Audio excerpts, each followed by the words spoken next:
हमारे साथ बातचीत करने के लिए बीजेपी की नेता अपर्णा यादव जी।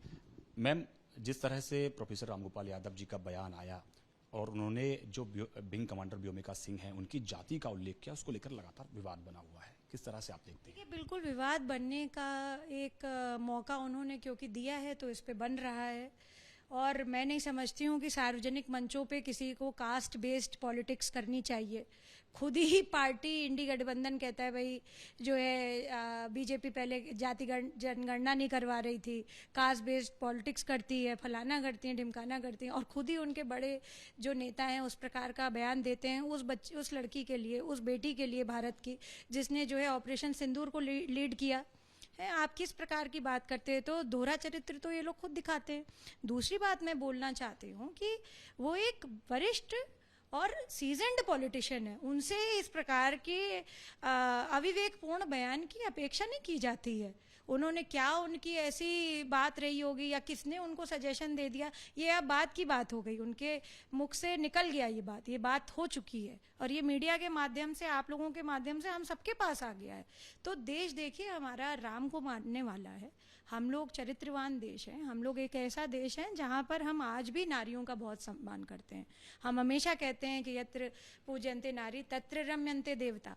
तो ऐसे देश में, और वो भी उस बच्ची के लिए, उस भारत की बिटिया के लिए जिसने जो है इतना बड़ा वो शौर्य का प्रतीक बनी, विंग कमांडर के साथ साथ उसने ऑपरेशन सिंदूर को भी तो लीड किया।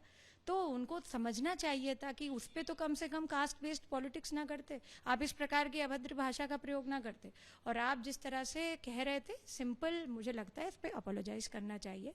ये बात बहुत तूल पकड़ेगे, इससे अच्छी बात नहीं है, ना उनके लिए अच्छी बात है, ना ये देश के आम जनमानस के लिए अच्छी बात है, क्योंकि emotionally we are very connected. आप देखिए ना कितने लोग तिरंगा यात्रा करने के लिए आ रहे हैं। क्या वो सिर्फ बीजेपी के लोग हैं? वो सिर्फ क्या बीजेपी के कार्यकर्ता है?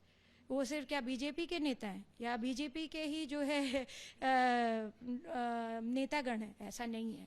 लोग अपने आप आ रहे हैं, लोग अपने आप जुड़ रहे हैं, और ये इसलिए है क्योंकि हमारे लिए देश पहले है, हमारे पास सारे एजेंडे बाद में, हमारे लिए राष्ट्र पहले है। लेकिन मैम, आप तो उनसे माफी की मांग कर रही हैं, लेकिन वो तो सफाई दे रहे हैं, कह रहे हैं कि मैं तो, मेरा कॉन्टेक्स्ट दूसरा सा कहना चाह रहा था कि बीजेपी के नेता जो हैं वो कर्नल सोफिया कुरैशी को मुसलमान होने के चलते टारगेट करते हैं। उत्तर प्रदेश में जाति की पॉलिटिक्स हो रही है, जाति को देख के एनकाउंटर, ट्रांसफर पोस्टिंग। आप बताइए ये किस तरीके की, फिर मैं कहूँगी अविवेकपूर्ण बात है। अगर इस प्रकार की जातीय ही बात सोची होती हमारे आदरणीय प्रधानमंत्री श्री नरेंद्र मोदी जी ने, मुझे लगता है कि तो फिर वो मौका ही नहीं देते किसी को भी। वो तो सोचते कि भाई किसी और को मौका देना चाहिए, पर ऐसा तो नहीं किया ना। आदरणीय प्रधानमंत्री जी दूरगामी सोच रखते हैं, वो अपनी क्षमता के साथ साथ हमेशा ये रियलाइज कराते हैं कि हमारी बेटियां भी उतनी ही सक्षम है, उतनी ही हमारी महिला फोर्स जो है सक्षम है जितना कि पुरुष वर्ग है। और उन्होंने ये बात करके दिखाई। लोग कहते रह गए, पहले कहते थे कि हम लोग ऐसा करेंगे, लड़कियों को आगे करेंगे, उन्होंने करके दिखाया है।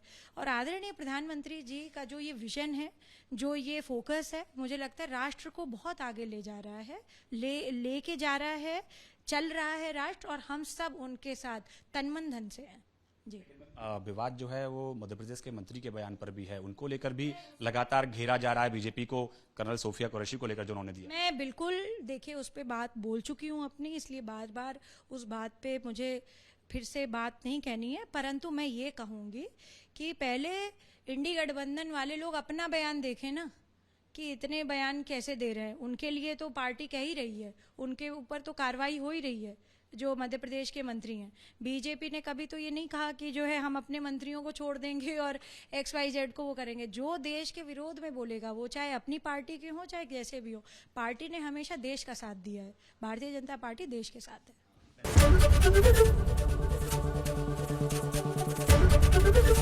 ABP गंगा, खबर आपकी, जुबान आपकी।